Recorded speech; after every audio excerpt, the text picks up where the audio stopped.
Hello and welcome back everybody, and happy Friday the 13th.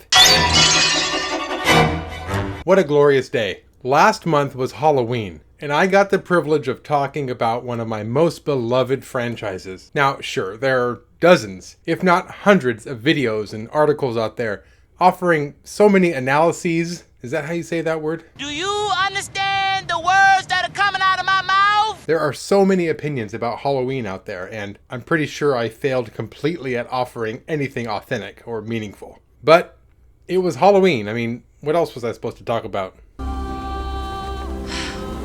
Well, here I am, just 2 weeks later, and I already have another opportunity to talk about one of my favorite movies. While the original Friday the 13th may not be as revolutionary as the original Halloween, the Friday franchise is just as iconic, and Jason is every bit a badass as Michael Myers. And just like Halloween, there are countless opinions out there, and I'll probably fail at offering anything original or significant. But it's Friday the 13th, what else am I supposed to talk about? So for every Friday the 13th on the calendar, I'm going to talk about a different Friday the 13th movie. So for my first Friday the 13th review of Friday the 13th, I'm going to talk about the 1980 original. It was directed by Sean S. Cunningham, and it came out May of 1980, just shy of 2 years after Halloween. And it's no secret that he basically set out to rip off Halloween in an attempt to rake in as much cash as he could. So he worked with writer Victor Miller to come up with a script using the same plot, a psycho on the loose killing teenagers. The title of the movie is even a date.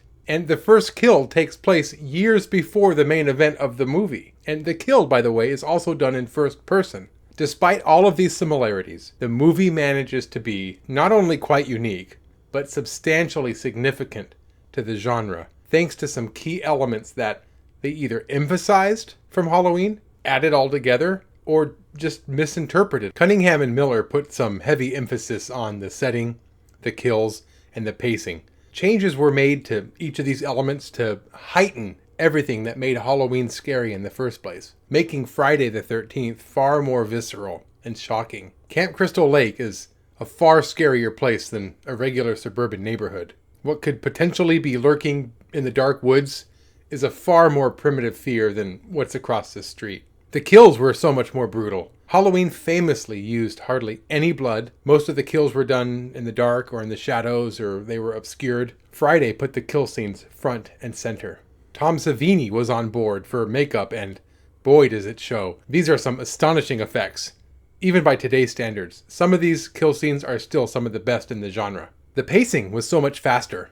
Where Halloween spent the majority of its time setting up the situation, letting tension simmer with longer scenes of stalking, Friday the 13th just went right for the jump scares and right for the kills. Take a look at these two clips and pay attention to how similar they both start, but to how much more explosive one is over the other.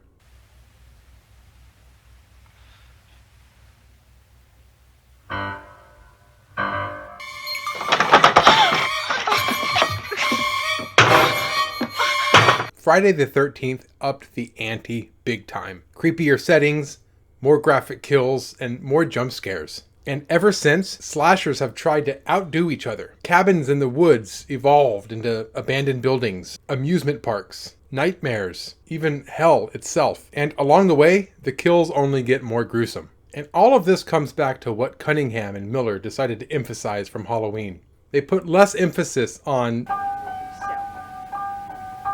to focus on.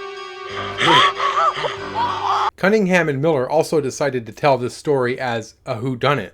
And I'm willing to go on the record to say that as a whodunit, Friday the 13th is probably one of the worst movies. There's no way anybody could have guessed who the killer was. Pamela Voorhees was nowhere to be seen the entire movie. God forbid she be in a scene in the beginning. That way when she shows up in the end, we'll be like, oh, it was her. But no, we don't get any of that. We just get a random character plopped on our laps for the finale, and we're supposed to think, oh, this is who the killer is, okay. Who the hell are you?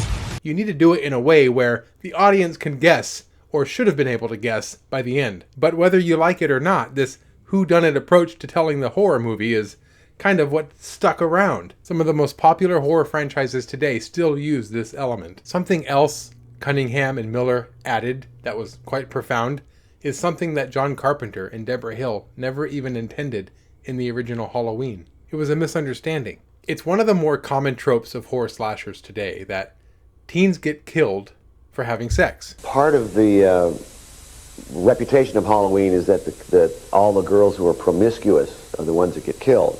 But John Carpenter never actually set out to overtly punish teens for their bad behavior in his film. First of all, the only reason he actually used teens was because they were his target audience. So it made sense to have a bunch of high school kids be the main characters. And they were only having sex and doing drugs because that's just something he thought teens were up to. Them having sex wasn't what caused them to be killed. Michael Myers just killed them because he was evil. And the reason Laurie managed to survive wasn't because she was some innocent virgin. No. Jamie Lee Curtis's character is more like the killer because she's repressed. The other girls are just acting normally.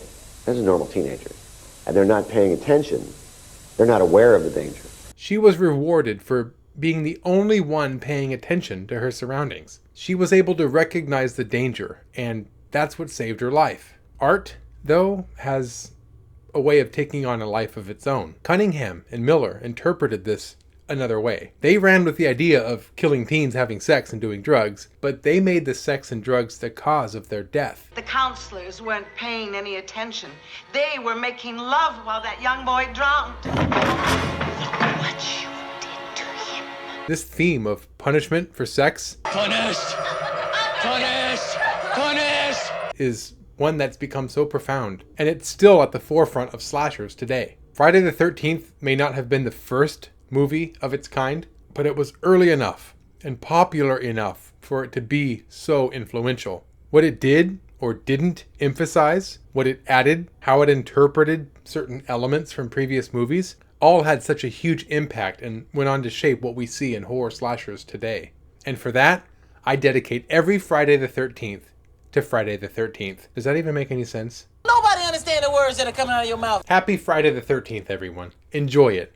Because the next one won't be until Friday, August 13th, 2021. Hopefully by then COVID's gone and we can actually enjoy it like we should by sitting around the couch with a bunch of friends watching some Friday the 13th movies. By then I'll have a lot of time to sit and think about my review for Friday the 13th Part 2. Make sure you subscribe. That way when I actually release the video, you'll be notified. Ta-da! Thanks for watching, everyone, and until next time, let's not just watch movies, let's talk about them too.